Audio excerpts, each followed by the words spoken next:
نگاه تایر داشت خودم رب در رو با کنه. بریم ببندیمش. وای خط افتاده روش. بچه دیگه قدر وسیلاتون بدونی. وای افتاد که دیگه قیمت ها خون پدری شده. اون تیوب راستی این هم از تیوب.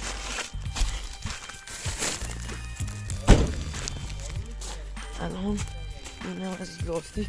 بدبخت زردن نیا کن به چه دوچاری افتاده. چونش نیست باقیش هست چونش نیست. برو بریم سراغ شاهکار قبلی ما. سلام علیکم. تیوب اینو در بیاریم که لاستیک و تیوب این چیزا اینو برداریم باید میسه.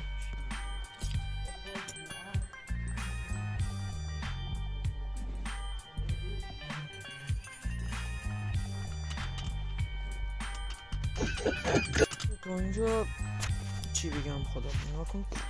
لاستیک کجا بزنیم مونده تیوب اینجاست. مونده تیوب کجا بزنیم بعدش دیگه داخل تیوب من باید هر دقیقه یه سوره بخونم که پنچرش نکنم دیگه. خدا بیامرز پنچرش کردیم خب دیگه بدبخت میچخ میریم.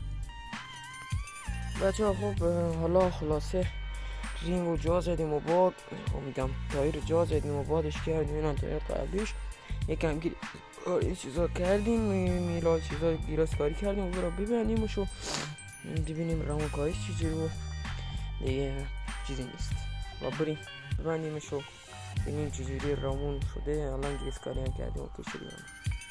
بچه ها کارش تموم شد. رامون کارش هم انجام داد ولی اونجوری که میخواستم نشد. این لاستیکه اونجوری که میخواستن در نیومد. نگاه کنید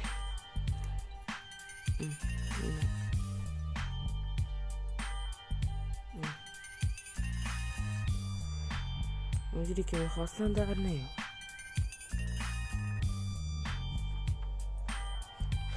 خب اینم از این. بازی دیگه خوش لایک کن چنل سابسکرایب کن. نظر داخل کامنت ها بگو تو خود وقتی بخوای لاستیک و چیزا رو جا بزنی و چه مکافاتی درگیر میشی. من که مکافاتی دیگه چی نمیدونم چی بگم با داغ و دیگه. ویدیو تا اینجا بود. فعلا.